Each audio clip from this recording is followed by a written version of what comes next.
ஏண்டி சாவி தூக்கி போடுற? என்னாச்சு உனக்கு? ஏண்டி இப்படி பண்ற?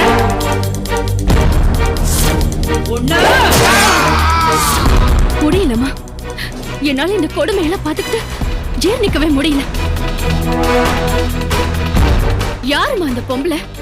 பட்ட பகல்ல எல்லாரும் முன்னாடியும் தைரியமா ஒரு ஆம்பளையோட கைய வெட்டுறா.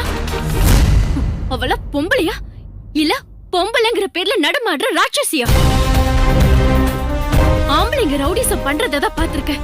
ஃபர்ஸ்ட் டைம் ஒரு பொம்பளை தனக்குன்னு ஒரு கூட்டத்தை வச்சுக்கிட்டு இந்த அளவுக்கு.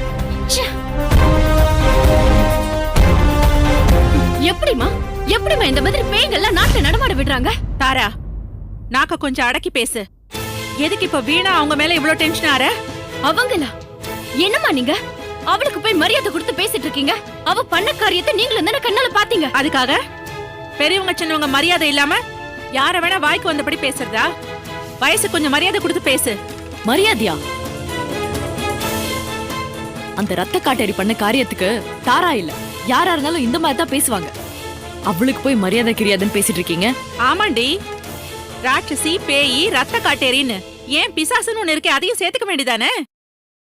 அவளையே நான் வாய மூடுன்னு சொல்லிட்டு இருக்கேன், நீ அவ கூட சேர்ந்துக்கிறியா? நான் ஏமா வாய மூடணும்? நான் என்ன வேணும்னு அவளை பத்தி பேசிட்டு இருக்கேன்? இல்ல அவ எனக்கு பரம விரோதியா? முதல்ல நீ அவங்கள அவ இவன் சொல்றத நிறுத்த போறியா இல்லையா? இப்படிதான் வயசுல பெரியவங்கள மரியாதை குறைவா பேசணும்னு நான் உனக்கு சொல்லி கொடுத்துருக்கேனா? சரிம்மா, நீ சொல்ற மாதிரி நாங்க அவளுக்கு மரியாதை கொடுத்தே பேசுறோம். ஆனா நீயே மனசாட்சியோட சொல்லு, அவ பண்ணது தப்பா இல்லையா? தப்போ சரியோ, அவங்கவுங்க இடத்துல அவங்கவுங்க நிலைமையில இருந்து பார்த்தாதான் தெரியும். நீ அந்த ஆளோட கைய வெட்டினது பத்தி மட்டும்தான் பேசுற. ஆனா அவன் ஒண்ணும் யோகியம் இல்லையே. அவனும் அவன் ஆளுங்களும் சேர்ந்து அந்த அம்மாவே கொல்லணும் தானே முயற்சி பண்ணாங்க. அதையும் தான் நீங்க 2 பேரும் பாத்தீங்கல்ல. இவ அவங்களுக்கு ஏதாவது கெடுதல் பண்ணிருப்பா. பதிலுக்கு அதனாலதான் அவங்க இவள அட்டாக் பண்ணிருக்காங்க. சும்மா போற பொம்பளைய கொலை முயற்சி பண்றது எதுக்கு பண்ணணும்? உங்களை பொறுத்த வரைக்கும் பிரச்சனையே இல்லாத ஒரு அமைதியான உலகத்துல நீங்க வாழ்ந்துட்டு இருக்கீங்க. ஆனா யுத்த களத்துல போராடுறவங்களுக்கு தான் அந்த யுத்தத்துக்கான காரணமும் தெரியும், அவங்களுக்குள்ள இருக்கிற வேதனையும் புரியும். எப்பவும் எதையுமே ஒரு மேலோட்டமா பார்த்துட்டு நாமள ஒரு முடிவுக்கு வரக்கூடாதுரி. அதுக்காக அவங்க விஷயத்துல தலையிட்டு எல்லாத்திலையும் நாம தெரிஞ்சுக்கணும்னு நான் சொல்ல வரல. அது நமக்கு தேவையில்லாத விஷயமும் கூட.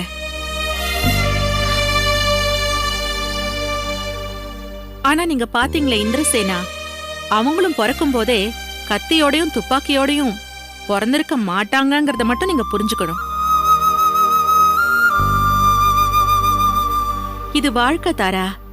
அது யார எப்போ எப்படி பாதிக்கும்னு யாராலையும் சொல்ல முடியாது.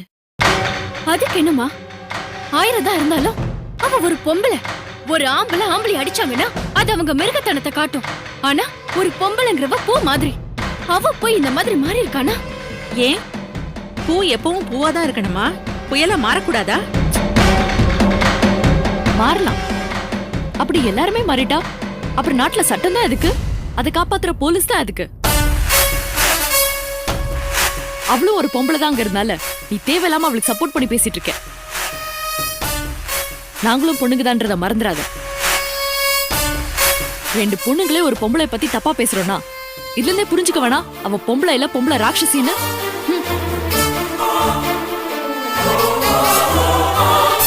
என்னடி இவ இவ்வளவு தூரம் சொல்லியும் புரிஞ்சுக்காம அவளும் உன்ன மாதிரியே? அவ எல்லாத்தையும் புரிஞ்சுக்கிட்டு தாமா பேசுறா. நீங்க தான் உங்களோட தோல்வியை ஒத்துக்க முடியாம தப்பான ஒரு விஷயத்துக்காக சப்போர்ட் பண்ணிட்டு இருக்கீங்க. யாரு, நானா? ஆமா, பின்ன கண்ணுக்கு முன்னாடி ஒரு அக்கிரமம் நடந்திருக்கு, அத பார்த்துட்டு தப்பான ஒரு பொம்பளைக்காக சப்போர்ட் பண்ணிட்டு இருக்கீங்க. நான் உங்களுக்கு தப்பா சப்போர்ட் பண்ணதாவே இருக்கட்டும்மா. ஆனா நீங்க 2 பேரும் தயவு செஞ்சு அவங்க விஷயத்தை இதோட மறந்துருங்க. இது உங்களுக்கு தேவையில்லாத விஷயமா? சரி போ, முதல்ல போய் நீ அவளை சாப்பிட கூட்டிட்டு வா. போமா.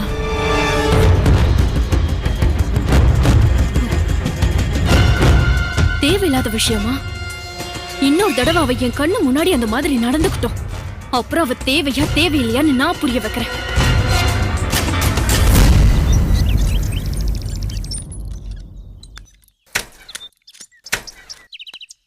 Sir post. சார் வள்ளிங்கிறது யார் சார்? உள்ளதான் இருக்காங்க, கொடுங்க நான் சைன் பண்ணுறேன். சரிங்க சார். ஆ.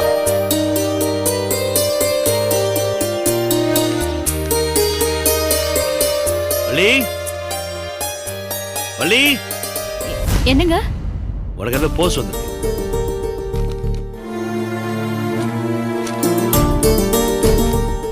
என்னம்மா இது? தெரியலப்பா, இப்பதான் பாக்குறேன்.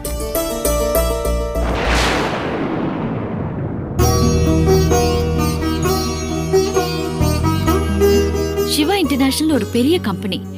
பாம்பேல தான் அதோட ஹெட் ஆபீஸ் இருக்கு. இந்தியா முழுக்க எக்கச்சக்க பிரான்ச்சஸ் இருக்கு அவங்களுக்கு. சென்னை ஆபீஸ்ல இருந்து ஒரு கால் ஃபர் வந்தது இல்லையா? நான் கூட உங்ககிட்ட அப்ளிகேஷன் கொடுத்து போஸ்ட் பண்ண சொன்னேனே, அங்கிருந்து தான் இன்டர்வியூக்கு வந்திருக்கு. எக்ஸ்பீரியன்ஸ் இல்லாததுனால எங்கே அப்ளிகேஷன் ரிஜெக்ட் பண்ணிடுவாங்களோன்னு நினைச்சேன். ஆனா இன்டர்வியூக்கு கூப்பிட்டுருக்காங்க. என்னம்மா நீ யூனிவர்சிட்டியில ஃபர்ஸ்ட் வந்திருக்க, உன் அப்ளிகேஷன் எப்படி ரிஜெக்ட் பண்ணுவாங்க? நீ வேணும்னா பாரு, கண்டிப்பா உனக்கு இந்த வேலை கிடைக்க தான் போகுது. என்னங்க உங்க வாய் முகூர்த்தம் பலிக்கட்டுங்க. அப்பதான் வள்ளிப்பட்ட கஷ்டத்துக்கெல்லாம் ஒரு விமோச்சனம் கிடைக்கும். மருமகளா நடிக்க வந்த என்ன எங்க எல்லாருமா சேர்ந்து என் மேல கோவப்படுவீங்கன்னு நினைச்சேன். ஆனா என் மேல இப்படி எல்லாரும் அன்பு காட்டுறத பாக்குறப்போ என்ன கைமாறு செய்ய போறேன்னு தெரியல. உங்களை எல்லாரையும் சந்திக்கணும்னு தான் அந்த கடவுள் என்ன கோட்டச்சாமி மூலமா இவ்வளவு சித்திரவதை பட வச்சாரோன்னு எனக்கு தெரியல. என்ன வள்ளி, இப்ப எதுக்கு அந்த பேச்செல்லாம்? இனிமே நீ எதை நினைச்சும் கலங்கவோ ஃபீல் பண்ணவோ கூடாது. இப்ப இருக்கிற துடிப்பும் சந்தோஷமும் உன் கூட கடைசி வரைக்கும் இருக்கணும். இந்த வேலை உனக்கு கிடைக்கிறதுக்கு வாழ்த்துக்கள். தேங்க்ஸ். என்னுடைய வாழ்த்துக்கள் உனக்கு உண்டுமா. இனிமே உனக்கு எல்லாமே வெற்றி தான். தேங்க்ஸ் பா. என்னுடைய வாழ்த்துக்கள். தேங்க்யூமா. வள்ளி, என்னைக்கு இன்டர்வியூ? நாளைக்கு. நானே உன்னை அங்க ட்ராப் பண்றேன்.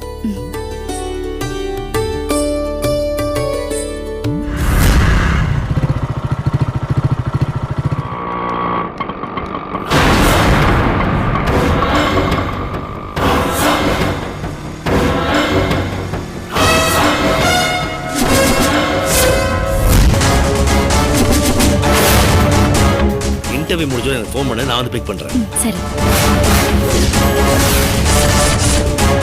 Wish you all the best. Thank you.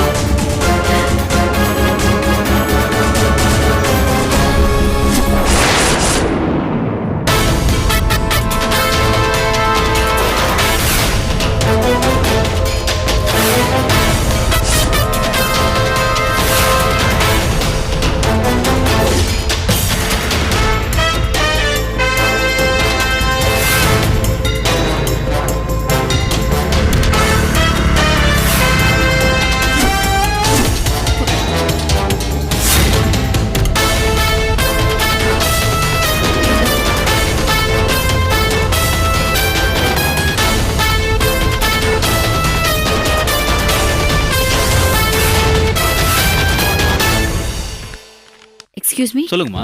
என் பேர் வள்ளி. இன்டர்வியூக்கு வர சொல்லிருக்காங்க. கொடுங்க.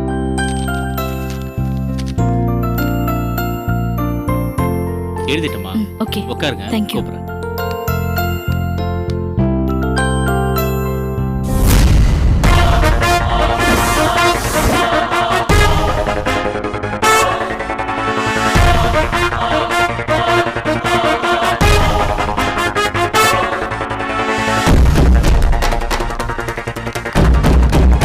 நீங்க போங்கம்மா. இன்டர்வியூக்கு வந்திருக்கீங்களா? என்ன பார்த்தா எப்படி தெரியுது? பேசணுமே ஏதாவது பேசாதீங்க சார். பேரை ரெஜிஸ்டர் பண்ணிட்டு லெட்டர் கொடுங்க. மேடம், இந்தாங்க கொஞ்சம் வெயிட் பண்ணுங்க மேடம். எங்களுக்கு தெரியும். எனக்கு ஒரு நிமிஷம்.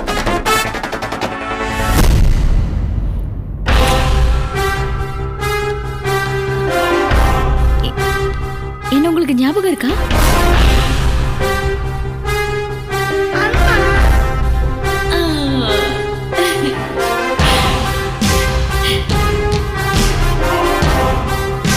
ஞாபகம் இல்ல. ரோட்ல ஒருத்தர் கத்தி குத்துப்பட்டு கடந்திருந்த போது நீங்க கூட காப்பாத்தி ஹாஸ்பிட்டல்ல சேர்த்து விட்டீங்களே. என் புருஷனாவே இருப்பான்னு நினைச்சு நான் செஞ்ச தப்புடி அது. நீங்க அவரை பார்க்க வரும்போது நானும் தாத்தாவும் இருந்தோம். நர்ஸு தான் எங்களை உங்களுக்கு அறிமுகப்படுத்தி வச்சாங்க. அதுக்கு என்ன இப்போ? இல்லைங்க, நீங்க அவரை காப்பாத்த ரொம்ப சிரமப்பட்டிருக்கீங்க. ஹாஸ்பிட்டல்ல பணம் எல்லாம் வேற கட்டியிருக்கீங்க.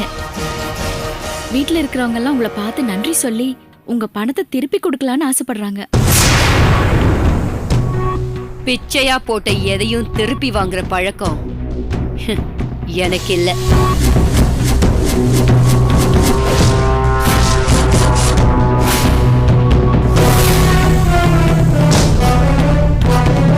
அவரோட வாழ்க்கையும் சரி உயிரும் சரி நான் போட்ட பிச்சையாவே இருந்துட்டு போட்டோம்.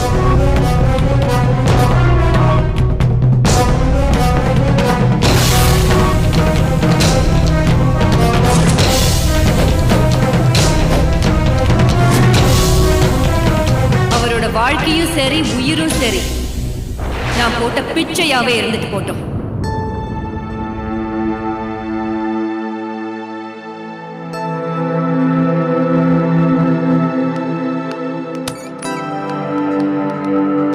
வள்ளி, நீங்க தானமா உள்ள போங்க.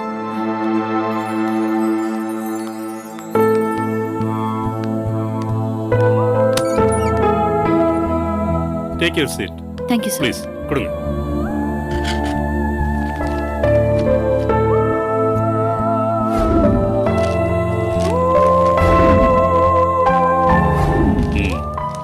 Good.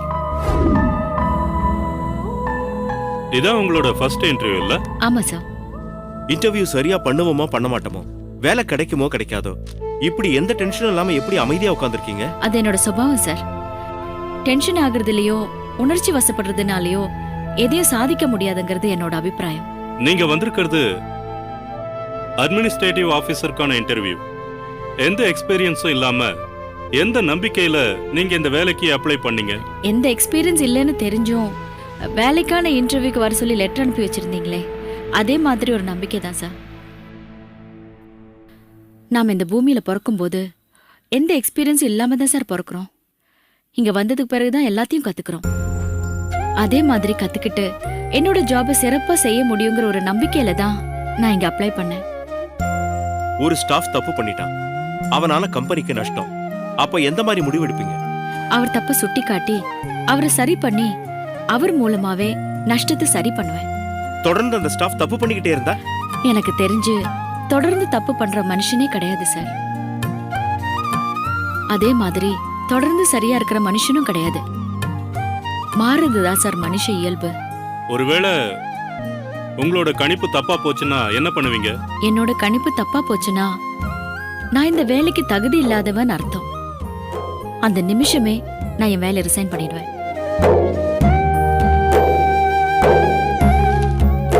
ஓகே, வெளியில வெயிட் பண்ணுங்க, சொல்றோம். Okay sir. Okay, next. Thank you. Wait பண்ண சொன்னாங்க. உட்காருங்க. நீங்க போங்க மேடம்.